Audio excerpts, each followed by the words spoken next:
आज की ये जो रेसिपी है ना, इसके बारे में तो आपसे क्या ही कहूँ। बनाने में आसान, खाने में टेस्टी, मिनटों में बनकर तैयार हो जाएगी। और अभी जो यह बारिश वाला मौसम हो रहा है ना, तो इसमें इसे खाने का मज़ा ही अलग है। यानी कि एकदम चटपटा सा इसका टेस्ट है। अगर एक बार बना ली तो बच्चे बड़े सभी की ये फेवरेट होने वाली है। तो मैं सिस्टर किचन में आप सभी का स्वागत करती हूँ। तो चलिए फ्रेंड्स, मज़ेदार रेसिपी को बनाना शुरू करते हैं। अब इस रेसिपी को बनाने के लिए हम यहाँ पर ज़रूरत होगी स्वीट कॉर्न की, यानी जिसे हम देसी भाषा में भुट्टा भी कहते हैं ना। मैंने यहाँ पर 3 लिया है, आप अपने आवश्यकता अनुसार ले लीजिए। अब यहाँ पर हमें भुट्टे को कट करना है, यानी कि अच्छे से साफ़ करके छील करके इसे हम लोग कट करेंगे। तो आप वीडियो में देख सकते हैं और इसे किस तरह से गोल गोल पीसेस में कट कर रही हूँ। तो बस थोड़ी सी मेहनत आपको यहाँ पर ही होने वाली है। अगर आपके पास शार्प वो नाइफ़ हो तो यहाँ काम आपका फटाफट हो जाएगा। तो यहाँ पर देखिए, भुट्टे को मैंने इस तरह से थोड़ा सा पतला पतला काट लिया है। तो इस तरीके से हमें गोल गोल पीसेस कट करने हैं। तो कुछ थोड़े से मोटे हैं, कुछ पतले हैं, लेकिन चलेगा, खाने में तो टेस्टी ही लगेंगे। अब यहाँ पे आप देख सकते हैं, मैं अच्छे से इसे गोल गोल कट कर रही हूँ। तो मेरा थोड़ा नाइफ पतला वाला है और छोटा वाला है, इसलिए थोड़ा सा तो मेहनत करना ही पड़ता है अच्छा खाने के लिए। तो बहुत ही टेस्टी बनके ये तैयार होगा। तो अब आप देख सकते हैं, ये भुट्टा कट के तैयार हो चुका है गोल गोल सा। तो अब हम क्या करेंगे, गैस की तरफ चलते हैं। गैस को चालू करेंगे, गैस पे कढ़ाई रखिए और इसके अंदर तेल को अच्छे से गरम कर लिया है। अब इसमें गरम तेल में हमें ये भुट्टे के पीसेस डालते जाना है। तो इसके लिए तेल हमें यहाँ पर अच्छे से गरम करना है। ठंडे तेल में इन्हें फ्राई नहीं करेंगे और गैस का फ्लेम मैंने अभी हाई किया हुआ है, ताकि बढ़िया से ये फ्राई हो जाए। इन्हें फ्राई होने में बहुत ज़्यादा समय बिल्कुल भी नहीं लगेगा। आप देख सकते हैं, वो ना जैसे ही हमने डाला है कलर भी चेंज होने लगा है, क्योंकि जो स्वीट कॉर्न होता है ना, एकदम से सॉफ्ट होता है। तो बस कुछ ही देर में हम इसे अलट पलट करेंगे, ताकि सभी तरफ से बढ़िया से फ्राई हो जाए। और अभी तो सभी तरफ से झमाझम बारिश हो रही है।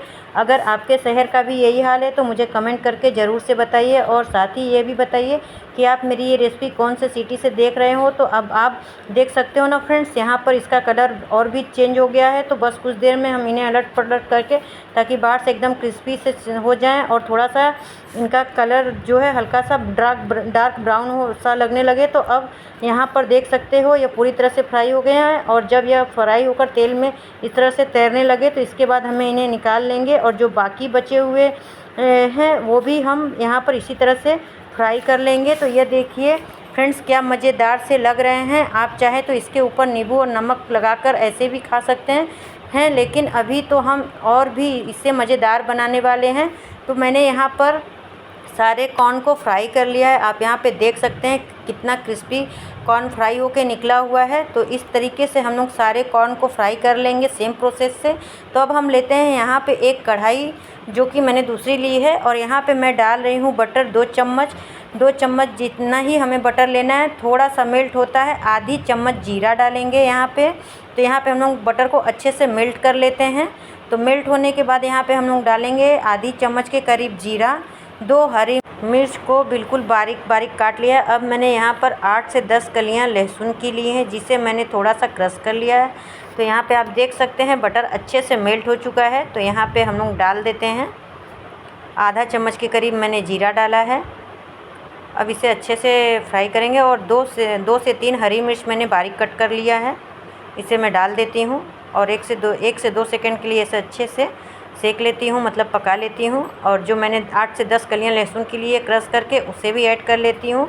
तो लहसुन डालने से इसका टेस्ट बहुत ही बढ़िया से आता है, लेकिन आप पसंद नहीं करते हैं तो स्किप कर सकते हैं। आप इन सारी चीज़ों को हमें यहाँ पर अच्छे से फ्राई करना होगा, यानी जो लहसुन का कच्चापन है ना, वो ख़त्म हो जाना चाहिए। तब तक हम इन सारी चीज़ों को भूनेंगे। गैस का फ्लेम मीडियम रख लीजिए, ताकि सारी चीज़ें फटाफट से भुन जाए। अब यहाँ पर देखिए लहसुन बढ़िया से फ्राई हो गई है।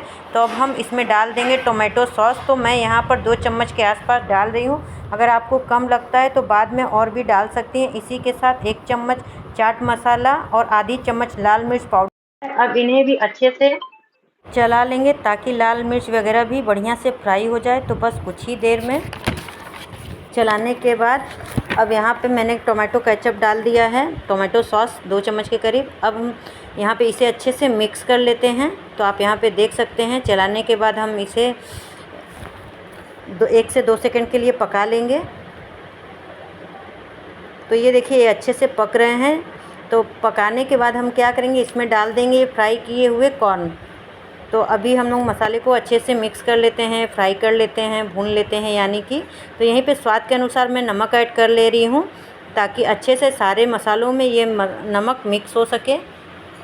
तो ये नमक भी मैंने डाल दिया है। और जो मैंने स्वीट कॉर्न फ्राई करके रखे थे इसमें डाल देंगे ये फ्राई किए हुए कॉर्न। और इसे हम कंटिन्यूसली चलाएंगे ताकि जितना भी मसाला है इसके ऊपर बढ़िया से लग जाए। तो थोड़ा सा हम इसे अच्छे से मिक्स कर लेते हैं पहले। यहाँ पे आप देख सकते हैं फ्रेंड्स, मैं इसे अच्छे से चला रही हूँ और मिक्स कर रही हूँ ताकि जो मैंने मसाला डाला है ना वो अच्छे से कोट हो सके। तो अभी हम क्या करेंगे, इसके ऊपर पानी का छींटा लगा देते हैं। मान के चलिए 1 से 2 छोटी चम्मच पानी डाला होगा। इससे क्या है कि मसाले जो है कॉर्न पर अच्छे से चिपक जाएंगे।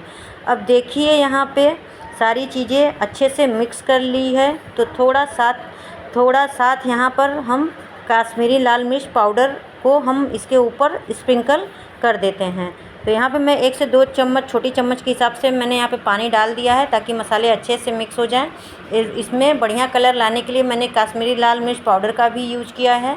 तो आपका मन हो तो डालिए, नहीं तो स्किप भी कर सकती हैं। तो यहाँ पे बहुत अच्छे से कलर आ जाएगा। साथ ही इतनी तीखी नहीं होती जितना आप देख सकते हो। पूरी तरह से बढ़िया से मिक्स हो गए हैं। तो अब हम इसके ऊपर डाल देते हैं बारीक कट की हुई करी पत्ता। तो सर्व करने के लिए बिल्कुल तैयार है। आप इसे गर्मा गर्म ही सर्व कीजिए और इसके ऊपर आप चाहें तो नींबू का रस भी निचोड़ सकते हैं। तो इसे 1 से 2 सेकंड और हम लोग मिक्स कर लेते हैं। अब हम क्या करें, गैस का फ्लेम बंद करेंगे और इसे फटाफट से गर्मा गर्म ही सर्व करते हैं। तो मैं इसे यहाँ पे निकाल रही हूँ प्लेट में। तो इसी तरीके से आप भी निकाल लीजिएगा। इस बारिश के मौसम में ये रेसिपी ज़रूर ट्राई कीजिएगा। बहुत ही मज़ेदार ये रेसिपी है और खाने में उतना ही स्वादिष्ट है। यकीन मानिए फ्रेंड्स, मेरे घर में बहुत ज़्यादा सबको पसंद आया है। तो इसी तरीके से आप भी सर्व कीजिएगा। तो मैं लास्ट में नींबू का रस निचोड़ ले रही हूँ। तो इससे क्या होता है, टेस्ट में 4 चाँद लग जाता है। तो आपने घर पर जब एक बार ये रेसिपी बना ली ना तो बच्चे तो इसके दीवाने ही हो जाएंगे। तो आज की मज़ेदार रेसिपी कैसी लगी कमेंट बॉक्स में ज़रूर से बताइए। और पसंद आ रही है तो वीडियो को लाइक शेयर करना बिल्कुल ना भूलें। तो एक बार ये रेसिपी आप भी ज़रूर ट्राई करिएगा। फेसबुक पेज से देख रहे हैं तो फेसबुक पेज को फॉलो करिएगा। और जो लोग मेरे चैनल पर नए हैं तो चैनल को सब्सक्राइब कर लीजिएगा। तब तक के लिए बाय बाय, मिलते हैं अगली वीडियो।